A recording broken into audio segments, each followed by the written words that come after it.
C'était un dimanche matin presque ordinaire sur la place Vauban à Paris. Celle qu'on pourrait presque bientôt renommer la place des bannis. Réunis pour une dernière ronde avant la date qui sonnera le glas des véhicules de plus de 20 ans dans les rues de Paris, les bannis du 1er juillet avaient attiré encore bien des badauds, qui découvrent parfois surpris les raisons de ce curieux rendez-vous. Mais aussi les médias qui semblaient se réveiller à la veille de la date fatidique.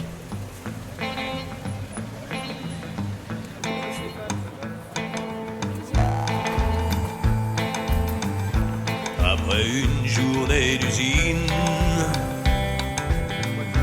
je rejoins à pied ma colline.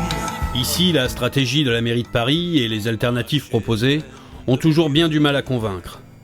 Et semblent oublier ceux qui vivent de l'autre côté, derrière le périphérique, qui semble désormais faire office de frontière entre Paris et le reste du pays. Comme ils aiment le répéter, il ne s'agit pas là d'un caprice de collectionneur, mais plutôt d'un élan solidaire avec ceux qui, bien souvent, n'ont pas le choix, et à qui on ne donnera ni les moyens ni le temps de s'adapter au changement. Je mets nettement moins de temps. Je mets 40 minutes pour aller au travail, donc j'ai beaucoup plus de souplesse. Voilà, donc les transports en commun ne répondent pas à mon besoin. Mais il faut penser aussi à tous ces gens qui habitent plus loin, en dehors de Paris, qui travaillent dans Paris, qui ont besoin de leur véhicule, même pour transporter du matériel aussi, et qui n'ont pas les moyens de s'acheter une voiture récente. Tous les gens qui veulent partir en week-end, ils veulent partir avec leur RTT le vendredi après-midi. Donc ils ne peuvent plus partir en week-end le vendredi après-midi. C'est que des choses qui sont des décisions lapidaires et sans aucune réflexion préalable. Et si certaines situations peuvent parfois prêter à sourire, à mesure que les jours avancent, les interdictions semblent amuser de moins en moins ceux qui en font les frais. Frédéric, lui, a bien du mal à comprendre pourquoi il est soudain passé du côté obscur. Au début, je roulais en Amigo pour me faire marrer, parce que ça me faisait rigoler d'avoir ma mobilette quand j'avais avec mes 14 ans. Et maintenant, je roule en mobilette parce que c'est subversif et que qu'on va m'interdire ce véhicule super peu loin. Ça fait des années qu'on m'accuse d'être à l'origine du réchauffement climatique. Enfin, personnellement, mais tous les gens comme moi sont les responsables du réchauffement climatique. Je n'en suis pas certain.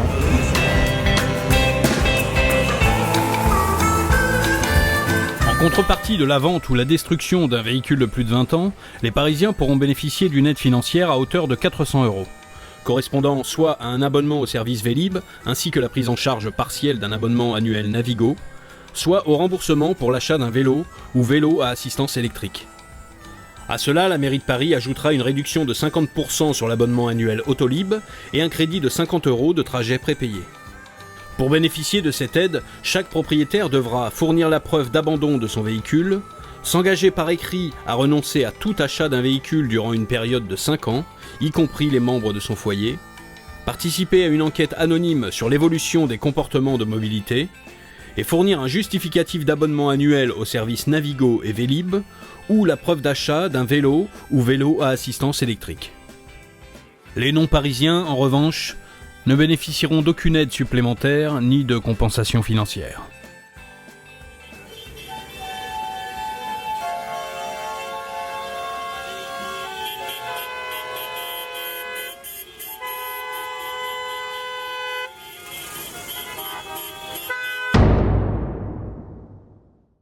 En ce premier matin de juillet, pendant que d'autres moins chanceux se faisaient aimablement reconduire au périphérique, les bannis s'offraient un dernier tour de piste sur la place de la Concorde avant d'immobiliser leurs véhicules et couper leurs moteurs à 8 heures précises, respectant ainsi à la lettre la nouvelle réglementation qui leur interdit désormais de circuler entre 8 heures et 20 heures durant les jours ouvrés.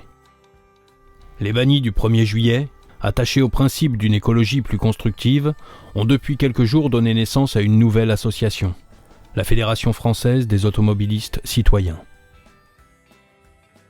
Mais d'autres, nouvellement créées ou plus anciennes, se joignent déjà au cortège pour protester d'une même voix contre ces mesures qu'ils jugent inadaptées et discriminatoires. Si les interdictions sont maintenues, il faudra montrer patte blanche en cas de contrôle pour franchir les portes de Paris. Ou simplement apprendre à se fondre dans la masse.